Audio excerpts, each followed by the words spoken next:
In 2023, Falcon 9 flew at a pace that made it feel less like a rocket program and more like a transportation system. But Falcon 9 isn't just famous because it launches a lot. It matters because it represents a specific gamble that spaceflight won't scale through one-off heroic missions, but through repeatability, reusability, and economics that finally make sense.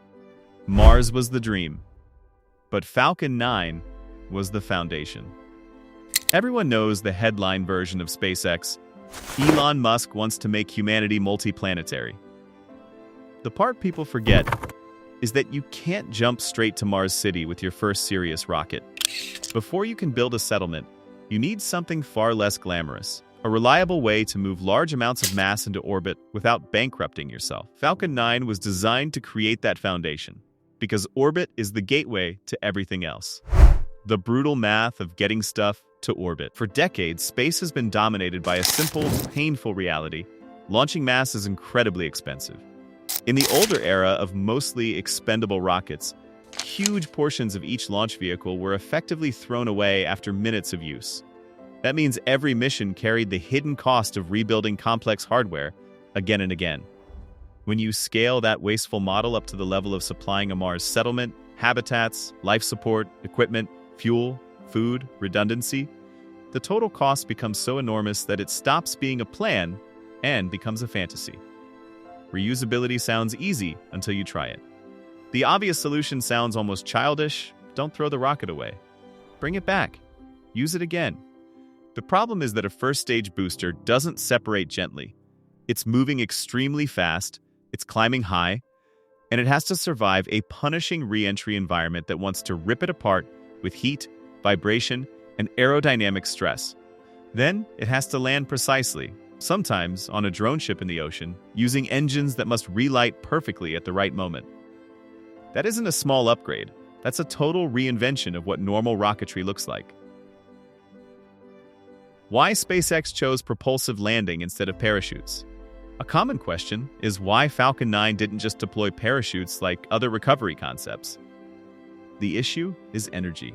Falcon 9's booster separates at far higher speed and altitude than systems where parachutes make practical sense, and it carries far too much kinetic energy for a simple canopy solution to absorb safely. SpaceX could have tried a hybrid approach, using engines to slow down and then parachuting later, but that would add complexity, extra hardware, and operational friction. SpaceX's philosophy leaned toward using what the rocket already had: engines that could control the descent, provide deceleration, and manage landing precision without bolting on a second recovery system. Merlin, the engine built for scale, not elegance. If reusability is the goal, the engine cannot be a fragile work of art that only performs well once. It must survive vibration, extreme heat, freezing cold, and violent re-entry forces again and again without becoming unreliable. From the very beginning, SpaceX understood that the engine would decide whether reusability was realistic or just a marketing slogan. That is why Merlin was designed around simplicity, not prestige. Instead of pursuing the most complex or cutting-edge architecture, SpaceX focused on a design that could be manufactured rapidly, repaired easily, and trusted to perform under pressure. Merlin's philosophy was industrial, not experimental. It was meant to be built in large numbers and flown frequently, not treated like a rare prototype. This practical mindset extended to fuel choice as well. By using refined kerosene and liquid oxygen, SpaceX avoided the extreme handling difficulties and infrastructure demands associated with hydrogen. The goal was to build an engine that fit into a repeatable production system, not one that required custom handling every time it was rolled out. Merlin became a mass-produced engine in an industry that traditionally treated rocket engines as handcrafted works. That shift is subtle, but it is revolutionary. Falcon 9 could only become a reusable system because its engines were built to behave like fleet hardware, not museum pieces. Learning through failure wasn't a motto, it was the method. Falcon 9's success was not the result of a perfect first design. It was the result of accepting visible failure as part of progress. Early landing attempts ended in explosions, ocean impacts, and near misses that played out in front of the world. Traditional aerospace culture avoids this because public failure looks embarrassing and politically dangerous. SpaceX went the opposite way. Each failed landing was treated as a data-gathering exercise. Sensors, telemetry, and video turned crashes into lessons. This approach allowed SpaceX to improve rapidly. Instead of waiting years between major design updates, the company learned in months. Problems were identified, fixed, and retested at a pace that looked chaotic from the outside, but was highly structured internally. The objective was never to appear flawless. The objective was to reach a point where landing a booster was no longer an event, but a routine outcome. That cultural shift, treating failure as a development tool rather than a scandal, is one of the quiet reasons Falcon 9 advanced so quickly compared to traditional programs. Falcon 9 didn't freeze its design like traditional rockets. Most rockets are locked into a fixed configuration once they become operational. Engineers are reluctant to change anything because rockets are extremely sensitive systems, and even small modifications can trigger unexpected failures. Falcon 9 broke that tradition. SpaceX treated it less like a frozen monument and more like a continuously evolving product. Each version incorporated lessons from previous flights, especially from recovery attempts. Early variants focused mainly on reaching orbit reliably. Later versions increasingly emphasized what happened after stage separation. The rocket gradually transformed from a one-way delivery vehicle into a two-way system that launches and returns.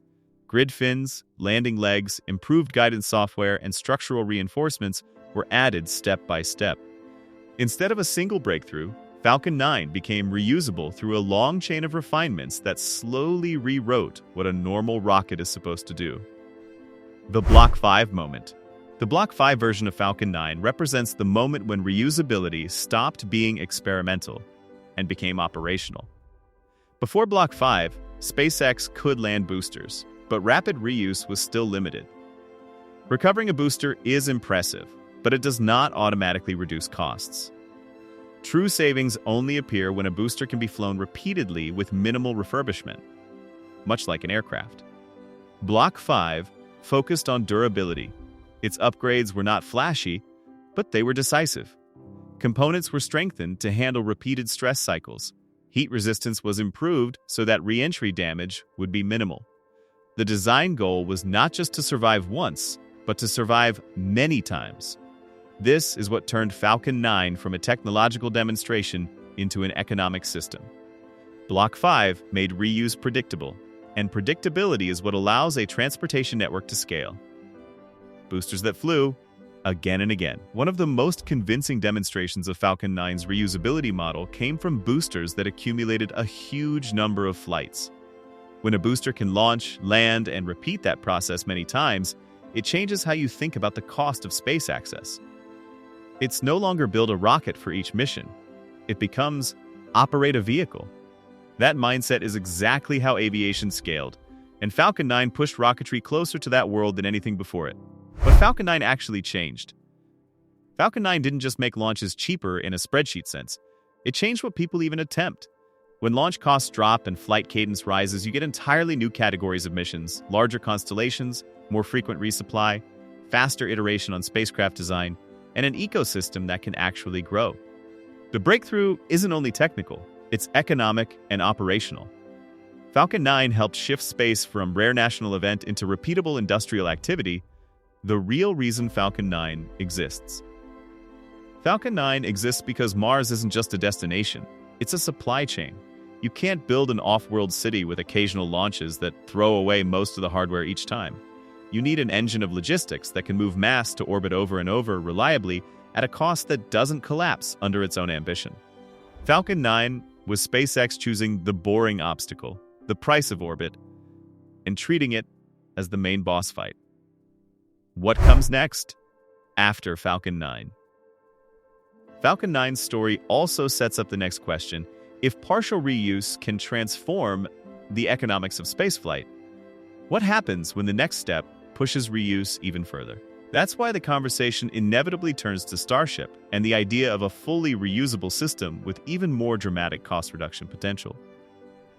Falcon 9 didn't finish the journey. It built the runway, and now the next leap is about how far that runway can take us. Falcon 9 didn't just change rockets, it changed humanity's path to space by solving the hidden problem of cost and making an interplanetary future realistic. If you enjoyed this breakdown of how Falcon 9 reshaped spaceflight, make sure to like and subscribe for more videos like this.